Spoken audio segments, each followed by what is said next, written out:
Hi guys, இந்த வீடியோவில் எதை பற்றி பார்க்க போகிறோம்னா கேரட் பீன்ஸ் பொரியல் எப்படி பண்ணுறது அதை பற்றி தான் பார்க்க போகிறோம்.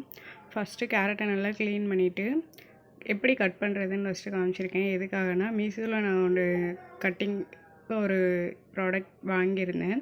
அது எப்படி யூஸ் ஆகுது அப்படிங்கிறது உங்களுக்கு காமிக்கிறதுக்காக தான் இப்போ இந்த கட்டிங் வீடியோவும் நான் இன்க்ளூட் பண்ணியிருக்கேன். இந்த மாதிரி கட் பண்ணி வச்சுக்கணும்.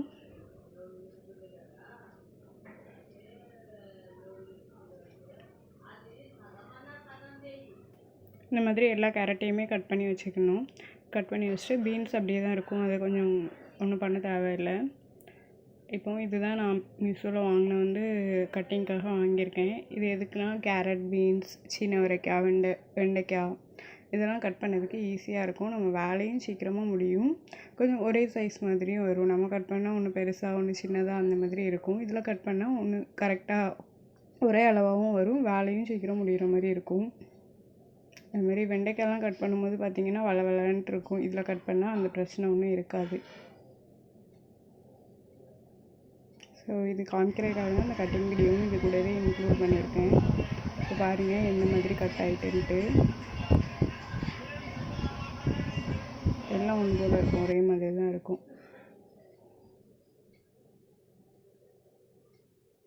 அதுக்கப்புறம் ஒரு சட்டியில் கொஞ்சம் நல்லா எண்ணெய் ஊற்றிட்டு எண்ணெய் சூடானதுக்கப்புறம் கடுகு போட்டுறணும். கடுகு நல்லா பொரிஞ்சதுக்கப்புறம்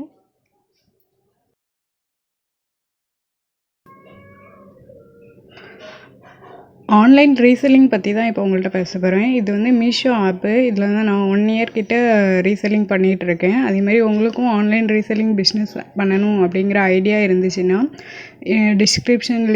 டிஸ்கிரிப்ஷனில் மீஷோவோட லிங்க் இருக்குது. என்னோடய ரெஃபர் கோடு வச்சு நீங்கள் டவுன்லோட் பண்ணிட்டீங்க அப்படின்னா யூஸ் பண்ணிக்கலாம்.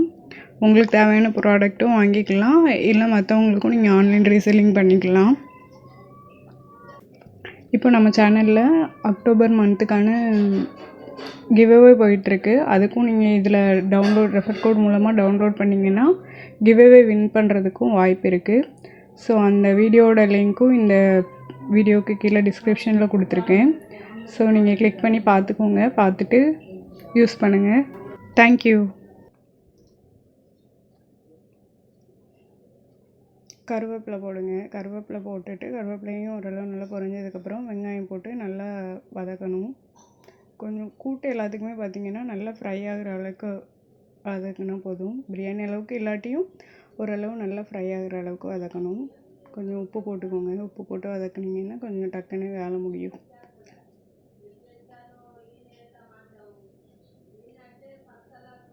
பாருங்கள், இந்த அளவுக்கு ஃப்ரை ஆனால் போதும். அதுக்கப்புறம் கேரட், பீன்ஸ் ரெண்டையுமே சேர்த்துட்டு அதையும் நல்லா கொஞ்சம் உப்பு போட்டுக்கோங்க. தேவையான அளவு உப்பு போட்டுட்டு வதக்குங்க.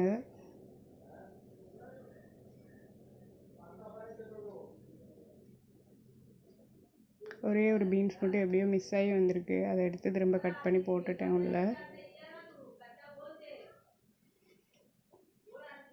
தேவையான அளவு உப்பு சேர்த்துக்கோங்க.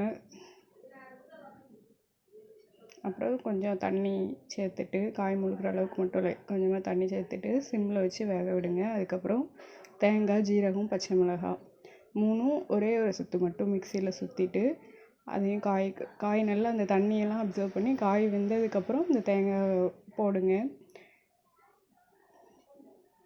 ஒரே ஒரு பச்சை மிளகாய், தேங்காய், ஜீரகம் அவ்வளோதான் போட்டுட்டு ஒரு தடவை மட்டும் பரட்டி விட்டுட்டு அவ்வளோதான். கூட்டு அப்படியே அந்த சூட்லேயே அது தேங்காய் இதாகிடும். தேங்காய் போட்டதுக்கப்புறம் ரொம்ப நேரம் அடுப்பில் வைக்கணும் அப்படின்னு அவசியம் இல்லை.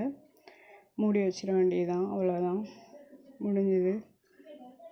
அப்புறம் என்னென்னா, இதை குழந்தைகளுக்கு காரம் சாப்பிடாமல் இருப்பாங்களே, குழம்புலாம் வச்சு சாப்பிட மாட்டாங்க, அந்த குழந்தைங்களுக்கு இந்த மாதிரி ரைஸ் கூட இந்த கூட்டு மட்டும் போட்டுமே பரட்டி கொடுத்தோன்னா அந்த பிள்ளைங்க நல்லா சாப்பிட்ருவாங்க. இப்போ ஸ்பைசி சாப்பிட மாட்டேங்காங்க, வெறும் சோறாக பிள்ளைங்களுக்கு கொடுப்பாங்க. அதுக்கு பதிலாக இந்த மாதிரி கொடுத்தா நல்லாயிருக்கும்.